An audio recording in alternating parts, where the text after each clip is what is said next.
to clarify a remark I made at the start, and I wasn't implying from in relation to incrementalism in relation to Senator Kearney.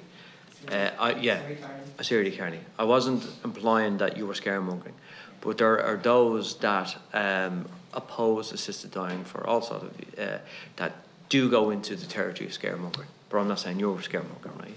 So I just want to clarify that. I don't doubt you're about a fetus in this issue at all.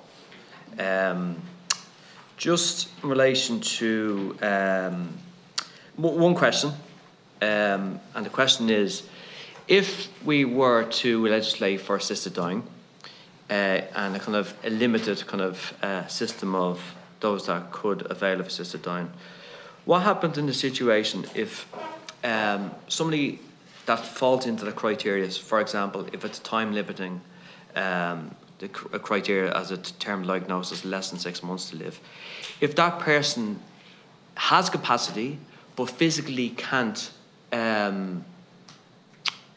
administrate the medication to end their life, does that kind of change the parameters of that legislation? If you know what I mean. So obviously it's, you know, the general kind of remit of assisted dying is the person administrates the medication themselves. But if a person has not got physical capacity to actually administrate that medication, obviously a physician then has to kind of administrate that medication to the person. Does that kind of change that context? I want to bring in Professor Huxtable for that, please. Yes, thank you. Yeah, very important question indeed. Thank you, Deputy. So primarily I would say a great many of these debates are premised on the ethic of respect for individual autonomy or self-rule. And there are some jurisdictions that have remained very much in the camp of what we would in previous decades have called assisted suicide, where the person or patient themselves takes the final step. Certainly that seems to be, on my reading, the model, for example, in Oregon. The sense there is that if the person themselves has taken the final step, they are really expressing and exercising their autonomy. But then you rightly raise the question, what if that person loses the physical ability nearer to the relevant qualifying time to take the final step themselves?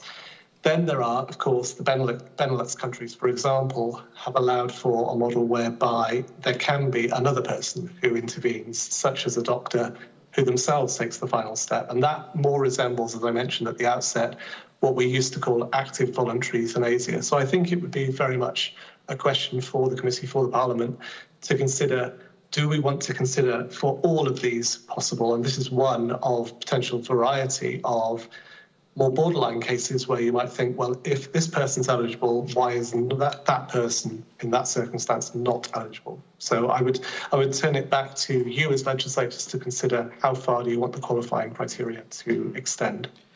And I'm guessing they would be kind of very unique situations where that would happen, where somebody does not have the physical ability to administrate the drug themselves.